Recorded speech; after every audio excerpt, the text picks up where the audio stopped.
Well, hello YouTube, it's me, Fortmaster, and welcome back to another Black Pants Legion reaction. And yes, I know, it's been a while since I've done one of these reactions, and a while since I've continued my quest on, learning more about the lore of, the Battltech universe. Deltarune theory reactions have kind of been taking up a lot of my time because, that's kind of what people want to watch. I'm finally here to continue my quest on learning more about BattleTech in this weird, like, feudal, not really feudal, but like this far off future where apparently the best way to fight wars isn't giant robots.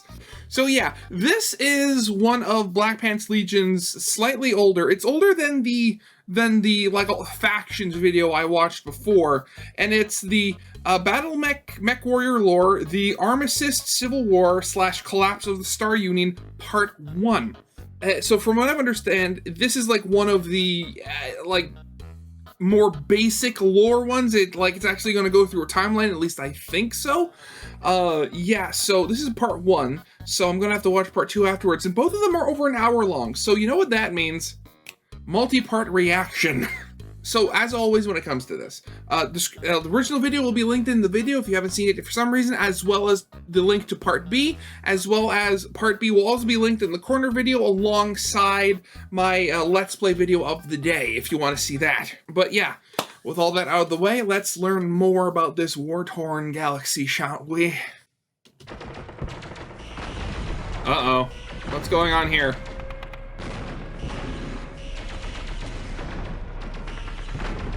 Hey folks, it's that time again for Tex Talks Battletech, your go-to source for angry, surly, whiskey-soaked Battletech and Mech Warrior lore. This time around, we're discussing a major historical event. Well, truth be told, it's not just going to be a historical event. It's going to be the historical event. The main show. The death of Star League, or more specifically, the Amaris coup, the Civil War, and its direct aftermath. The big important thing. Would I be right, and I'm saying this as someone who's very much an outsider on the topic, but would I be right in saying that this is almost like the Horus Heresy in 40K, as in it's like a single giant turning point that's like changed the course of history, that sort of deal? This is the single biggest event in the setting by impact. Please do know it has taken tremendous time and extensive research to put all of this together and considering its overall importance on the setting as a whole. It's going to be a long talk. I would imagine. However, while there is a tremendous amount of information we have to cover, I may not be able to include every last minute detail. Yeah, of course. These in turn may be subjects that I may elect to cover individually at a future point in time. So fret not. This series has a lot of ground to cover, and we'll get to everything in the end. Lastly, wonderful. Before I go on, the editor and I have decided to split this into 2 portions, as it is stupidly huge. The research for this episode required a solid month and a half of reading, note-taking, 13 drafts, and many pots of coffee. Oh. So, without further ado, get comfy. We're gonna talk history. A mostly As golden with all age. Histories, we're going to do our best to start at the beginning. To properly frame our history in this story, let us begin mid-26th century. 26th, really? Okay. July the 9th, 2571 stands as the official signing of the Star League Accords by Ian Cameron and the 5 major House Lords of the Inner Sphere. Keep in mind, this wasn't just an overnight development, as what we'd come to know as Star League had slowly emerged from the treaties of mutual understanding and defense signed between the Terran hegemony, the Capellan Confederation, and the Free Worlds League nearly 2 decades before. By the late 2560s, the Wait, didn't the... Granted, this might be because it's been a while since I watched the last video. Wasn't the Free Worlds League a thing in the modern... like the modern world of Battletech? So they've existed this entire time? Wait, let me double check that. The Inner Sphere, founded in 2271, is the oldest of these realms. Unlike the others, is technically a federation of some... Huh. Okay. Huh. Oh yeah, so it did dissolve. It was reformed. Okay, that makes sense. 2 decades before. By the late 2560s, the Lyran Commonwealth, Federated Suns, and Draconis Combine had also decided to buy in, no doubt interested in all of the mutual benefits cooperation brings. These 5 major houses elected Ian Cameron as First Lord, who in his wisdom immediately realized the need for a single-party defense apparatus with the loyalty to Star League placed above any individual house. I guess that would make sense, yeah. While Star League provided a single bureaucratic instrument to rule and coordinate a united human coalition of states, it needed something with actual teeth to keep the houses in line. Houses which often as much enjoyed the occasional mindless war against their neighbor because they were bored or frustrated. Yeah, okay. The military arm of Star League was established as the Star League Defense Forces, and from the inception they were laid out to be the greatest military force in human history. Really? The Star League Defense Forces, or hereafter SLDF, were initially organized into multiple military commands spanning the entire Inner Sphere. Each regional command would be made up of troops from varying member states in an attempt to, in theory, prevent blatant favoritism or, more likely, insurrection. Okay. Further, loyal hegemony divisions formed the core of each command region's structure. Noble in design and practical in doctrine, the Star League Defense Force was a multinational military command with loyalty to Star League above all. I'd say, just going back and like looking at that, I mean, like, as I said before, I've been never really a fan of like mech designs that have like either like hold a weapon like you see in like Gundam or something like that. I love these with like the integrated weapons and just, even if it is just, normal robot with gun instead of hand, but still, I mean, some of these are really cool. For 500 light years in all direction, the Inner Sphere was a single cohesive government, defended by the biggest military ever assembled and supported by a vast and relatively efficient bureaucracy. The lords of the great houses bought into the notion of the SLDF for no other reason than it was power not in their opponent's hands. Okay, so all of this sounds like a good idea. When does the rot start to set in and when does everything start falling apart? In theory it was, for the first time, a military that served the purposes of all, for the defense of all, and potentially allowed house militias and private armies to be a vestigial development of a more ambitious time. The first ambitious order of political business for Star League was to bring the periphery into the League. The Inner Sphere had always eyed the periphery with a healthy dose of fear. After all, they'd long ago decided they wanted nothing to do with the Inner Sphere, and their fringe civilizations were a constant reminder that Starleague's authority was not all-encompassing. Humanity has had a long history of eyeing those on the fringes of civilization as barbarians at the gate. Yeah. And thus, Starleague saw a military intervention as a necessary step to safeguard their borders and acquire new taxpayers. Giant robot with an axe. Okay. Yeah, okay. This campaign of reunification under Starleague's control was largely a political move. I would imagine, nothing yes. quite brings allies together like good old-fashioned military adventurism. Further, it would prove, in fact, what had been theorized as far as the capabilities of the SLDF went. A titanic demonstration of Starleague's defense apparatus would practically unify the Inner Sphere under one rule, but would also serve as a key reminder to member states, Starleague above all. Thus began what would later be called the Reunification Wars. The Reunification From Wars. the periphery perspective, oh god, the Inner Sphere is invading because they need something to do. Holy shit, God help us. Okay, reunification. So, I mean, anybody watching this can correct me in the comments, but am I correct here in thinking that all of these monarchy-like houses and stuff like this that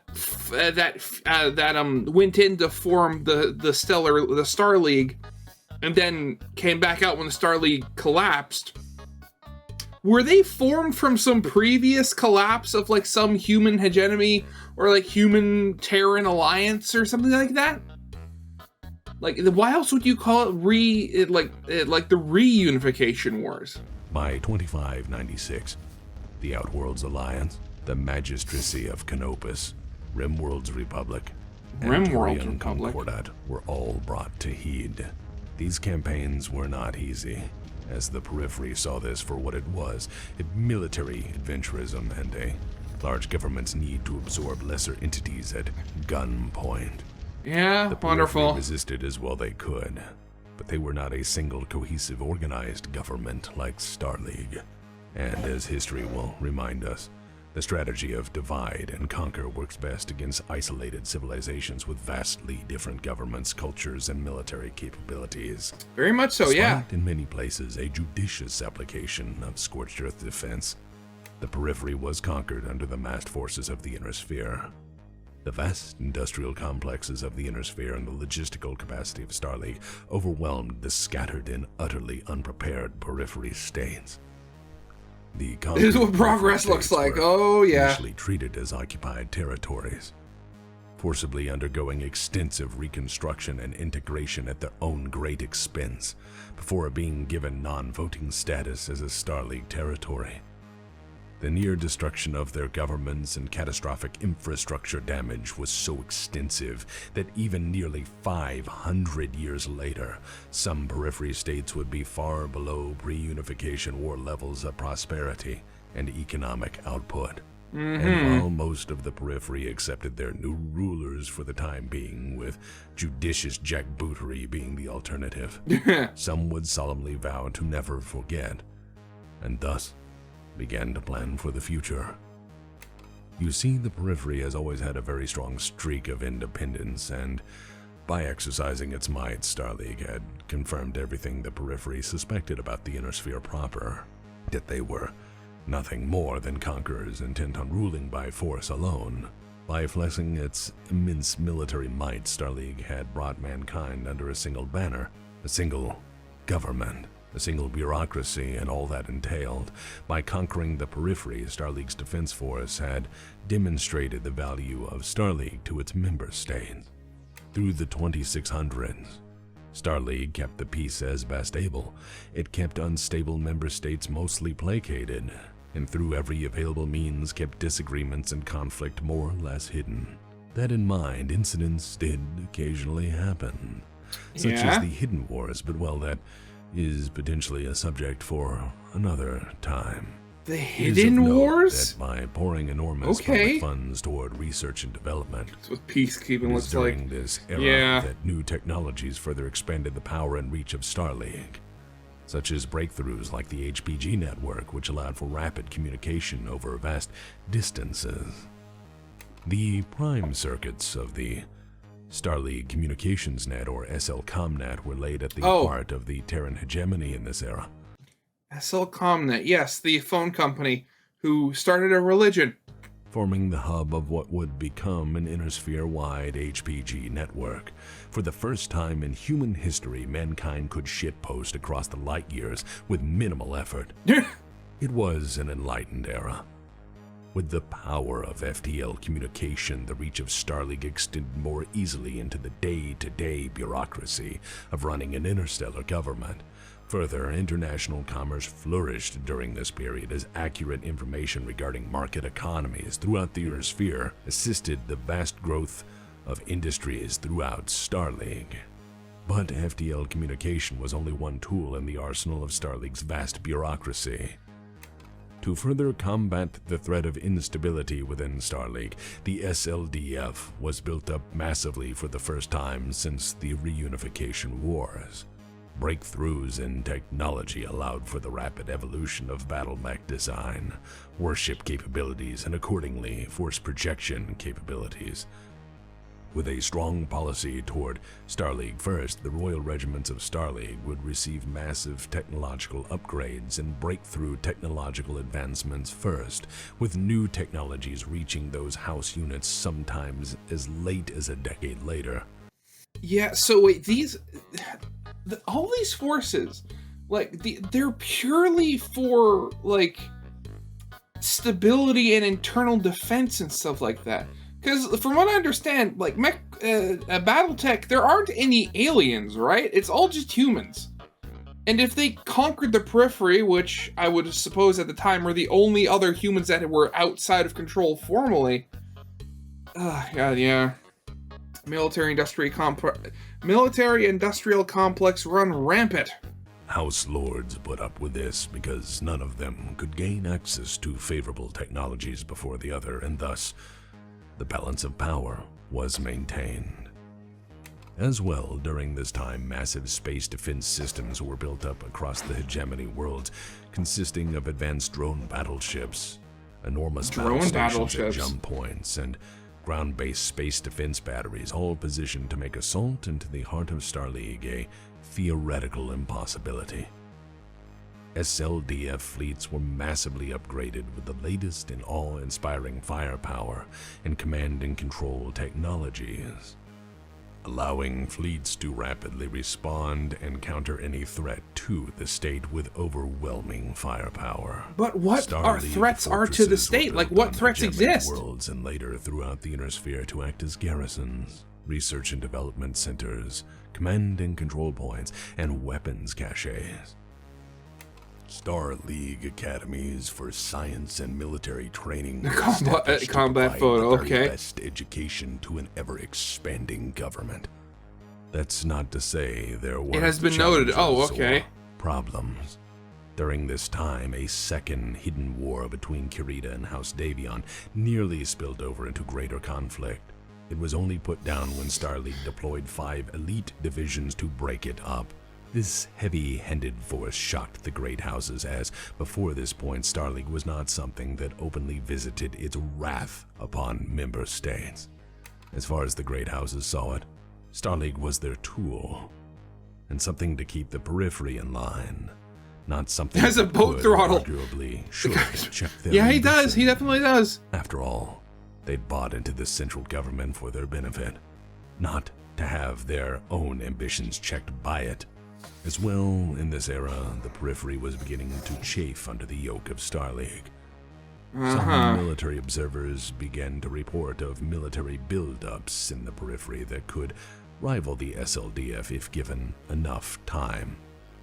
At this point, the only notable periphery power that openly supported Starlink was the fantastically wealthy and massively powerful Rimworld's Republic. It is a fact that SLDF observers reported that lots the of legs. Rimworld's Republic forces were potentially, at this point, as far as they could determine, 2 or 3 times their allowed mustered strength under SLDF charter. Some suggested that the Rimworld's Republic had been building a military and supporting industrial base for generations for the purposes of open war.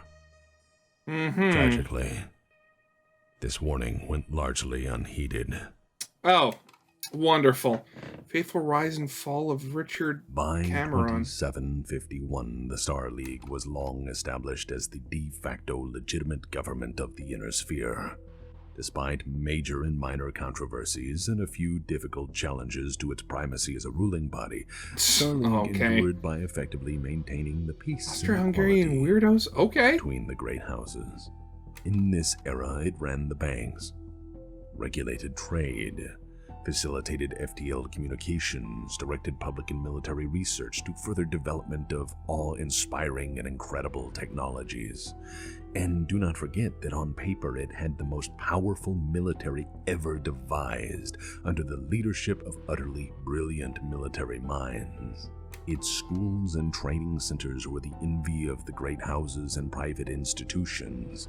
Star League offered the reality of peace and relative prosperity that had never been known prior or since in the Inner Sphere. Of course. League had managed to even diminish the once burgeoning private armies of the great houses by placing ever-increasing funding and trust into the very able Star League defense forces, while regulating and restricting the size of non-SLDF units. For a time, the balance of power was maintained and all was seemingly well. From the Rimworld's Republic to the Terran hegemony, humanity coexisted in relative peace under one banner. For 6 generations, House Cameron had acted as First Lords and Protectors of Star League. For 6 generations, Star League had given humanity the nearest thing they'd ever gotten to a golden age. But if the Inner Sphere here's has where any things constant, start going bad. it is this: we are our own worst enemy.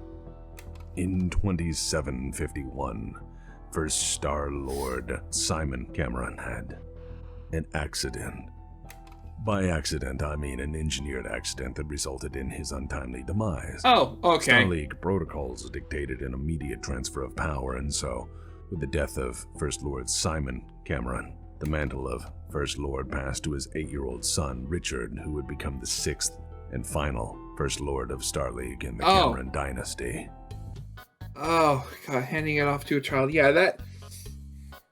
In my knowledge of history, that very rarely ever goes well. Yeah, I mean, you can say, "Oh, I'm gonna hand all this power to this child. You guys take care of him until he's old enough." And then the guy sent to take care of him just like, "No, we'll just do everything ourselves."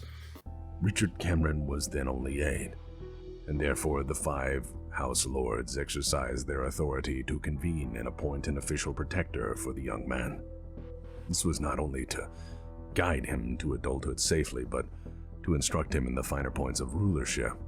After all, there was no weightier crown than the First Lord of Star League. As well, all oftentimes petty, the great lords of Star League were not fools, and they each knew that any dynasty is one mistake away from tyranny, madness, and ruin.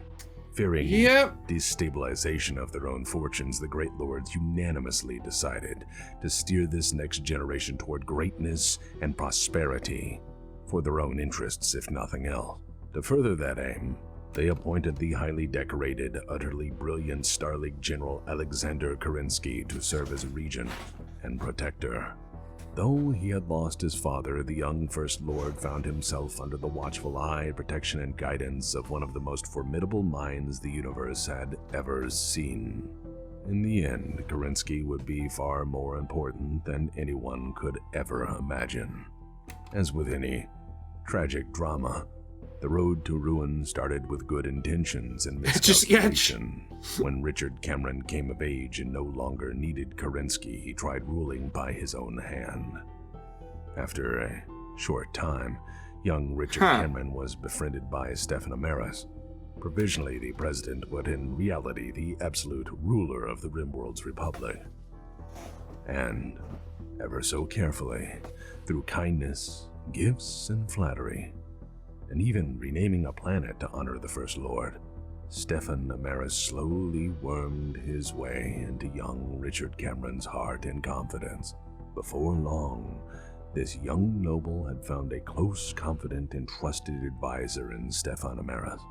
And ladies and gentlemen, the unchecked madness of Stefan Amaris would ruin everything. Okay, here we go. Look at that face. That's Kublai Khan. That's Kublai Khan, who's been kicked out of an all-you-can-eat buffet because unlimited crab legs is a theory and not a fact. No, but yeah, he definitely does. I mean, he looks very, at least I think, just judging by the drawing, looks very like Mongolian. And then whoever's holding him over here, very much,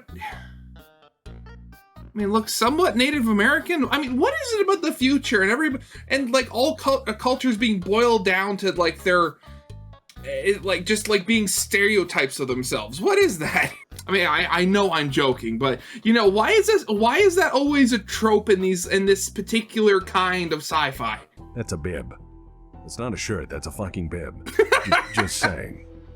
So who in the hell was Stefan Amaris and why was he so goddamn important?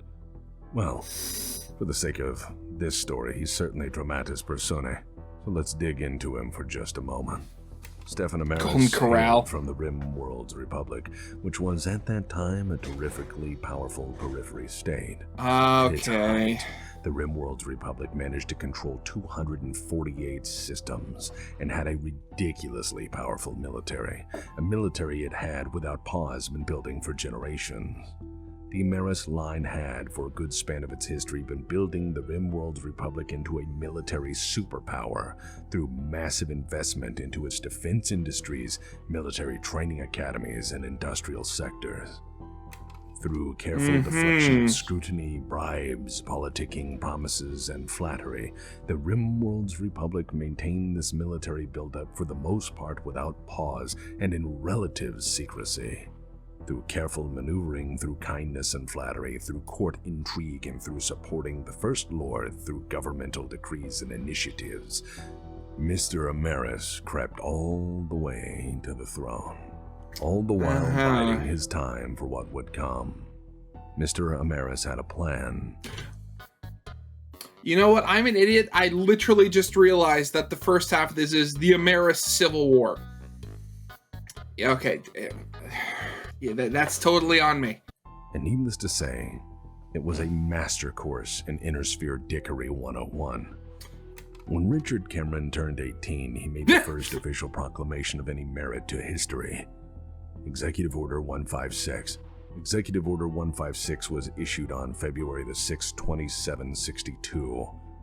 Dictated by authority of the First Lord that all House armies, including private militaries, militias, and honor guards, must immediately disband or join Starleague's defense forces. In addition, the order made it illegal and prohibited to possess any firearm larger than a laser rifle or more destructive than a grenade. The idea of this order was to make the Starleague Defense Force the sole military authority and assert Starleague as the primary power in all strategic considerations. The idea was to create no room for private ventures that would undermine the strength of the League, and to place all might and trust in a single administrative body. The order was aimed to prevent further infighting, secret wars, and the recklessness of house ambition, but with a long-standing history of private armies, it would be a very difficult law to pass. This order was first reviewed by General Kerensky, who admired the noble idea, but immediately knew it was completely impossible to enforce. In the past, the great houses have been made to decrease substantial percentages of their private armies and place a great deal of trust in the SLDF, but they never disbanded their own troops completely. After all, each state as a signatory of the Starleague Charter was guaranteed the right to maintain their own militaries, to defend their own borders, and to see to their own security needs. Over Kerensky's Yeah? objections and attempted guidance, the order was still pushed forward. When presented with Richard Cameron's arrogant executive order, the Great Lords of the Inner Sphere perceived it with nothing less than betrayal, anger, and outrage. This was precisely what the Inner Sphere House Lords had feared, an upstart who would try to curb their power or diminish their house. For they rightfully considered the order to be a flagrantly illegal power grab. They perceived the order as a direct threat to their sovereignty and decided to check the young Cameron's power before he got any ideas. Immediately, an emergency High Council meeting was called. The First Lords unanimously declared the proposed document an illegal instrument of government oppression. They rebuked the First Lord openly. They were furious at an overreaching, seemingly power-mad First Lord who was dabbling with their inherent rights and freedoms. Before the situation Is this how the Civil War starts? Kerensky stepped in to maintain the peace. Kerensky barely managed to defuse the situation by siding with the First Lords, stating that in direct principle the document undermined, if not violated, his oath to defend Starleague and the uniqueness of each constituent member state. Richard Cameron, the now thoroughly embarrassed and publicly humiliated First Lord, managed to meekly countersign his own offer. This small act was the turning point. To note, Kerensky was trying his best. Kerensky was, as I would imagine, but above all, he was dutiful. He knew his place. He served the state. His parents served the state. His loyalty was everything. His oaths to protect the Inner Sphere, the Star League, and the peace it brought were more important than power struggles or personal friendship. To Kerensky, it didn't matter if the First Lord was a friend or near family. To Kerensky, it didn't matter that he'd raised the child to adulthood. It didn't matter that Cameron was a peasant or a First Lord or a banker. It made no difference to Kerensky what walk of life Cameron was, for he saw duty to the state as everything, and accordingly, there was room for nothing else. And while most would see this simple disagreement on a political issue, this one act was absolutely critical. This pivotal moment marks the beginning of a series of mistakes that would end Starleague in the fires of hell. Okay. From this moment, I mean, I can just see it where like that one mistake was all it can be used as ammunition for as like any, if he tries to pass any other like laws, the houses I could see could just use that as ammunition where it just because like, oh, he did this at once. Who's to say this isn't just another way of trying to get us all to be completely under the Star League's power? Okay, I can see how that would be the first whack that started forming a lot of cracks. But onward, Richard turned towards Stefan Amaris' influence and his advice, as Kerensky stood as a reminder of what he couldn't or shouldn't do. Amaris, through and through, was very supportive. Amaris was a yes man. He was an enabler. Kerensky was a sour reminder to the limits of his power, his reach, and his ability. By refusing to side with First Lord Richard Cameron, Kerensky had pushed himself out of the First Lord's circle of trust. Kerensky was more or less exiled from the court by remembering the oath he had made to Starleague above all. Ego being what it is, the First Lord could not simply accept being denied by the great lords of Starleague. With Amaris' influence growing, the First Lord saw his place was to act, and soon he did. In magnificently foolish retaliation and urged on by Amaris, the First Lord Richard Cameron dissolved the High Council completely. Again, with Stefan Amaris being a very strong influence, Richard Cameron embraced the full power of the First Lord and began to rule with an iron fist.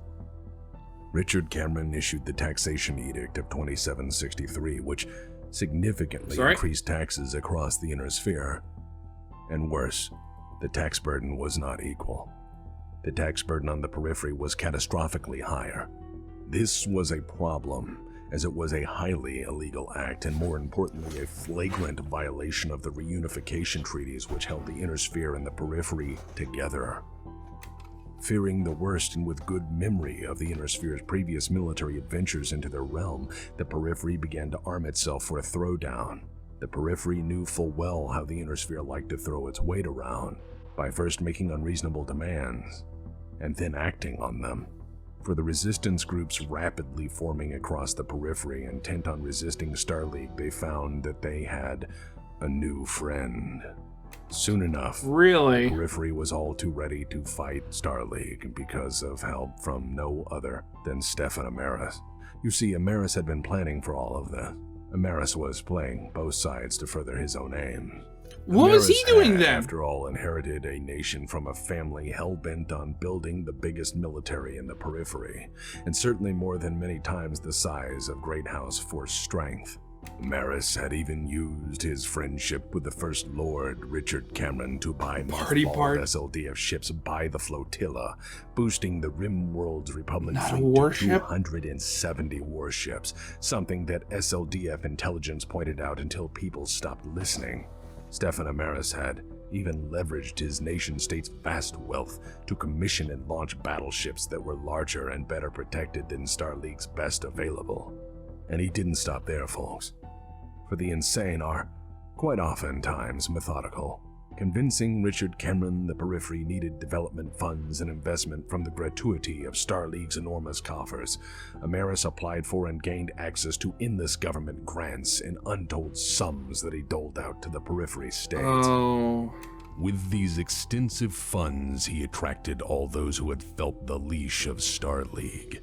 From patriots keen on once again earning self-governance to the bitter dispossessed, Amaris supplied them all with it.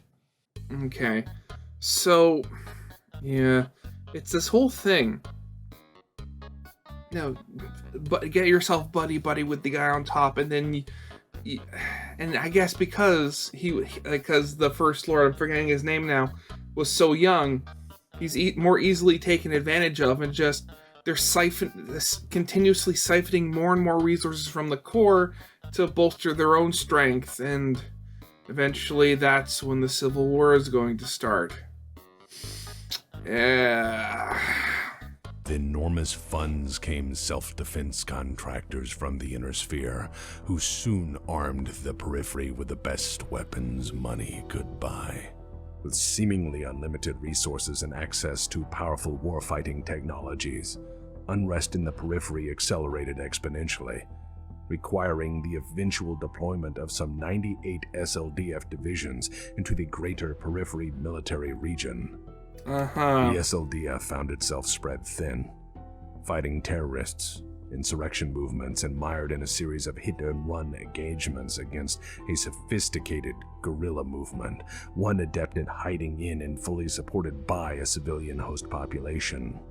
Star League's defense force was well equipped for open warfare, and in doctrine was the Hobbesian Leviathan force. Applied to an intense insurrectionist movement, the Star League Defense Force found itself incapable of gaining ground. It wasn't a military designed to be a police force, and without an opponent to match and overwhelm, it struggled. In addition, with a... See, that's exactly what I was talking about earlier.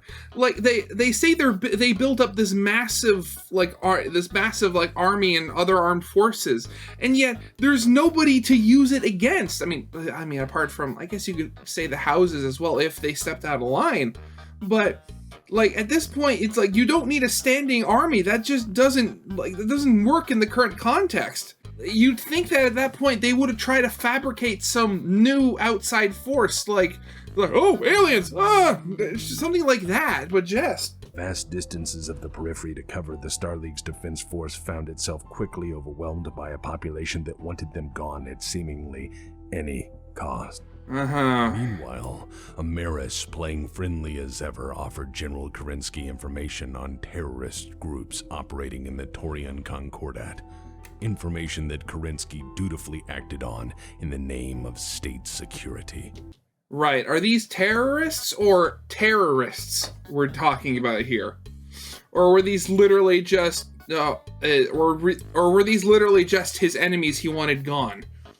When Kerensky found and captured a powerful Taurian insurrection group's leadership, he discovered that the group was in turn operating with the full blessing and support of the Taurian Concordat.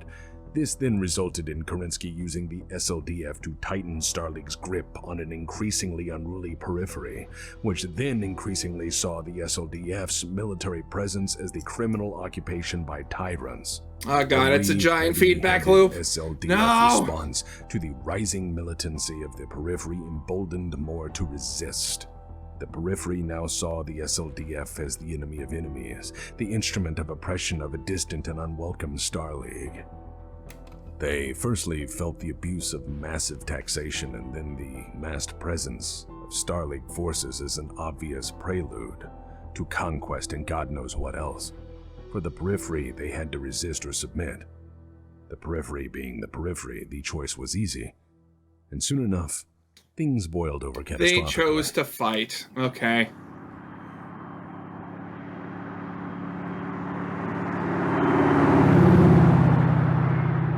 Oh! Wonderful! Okay.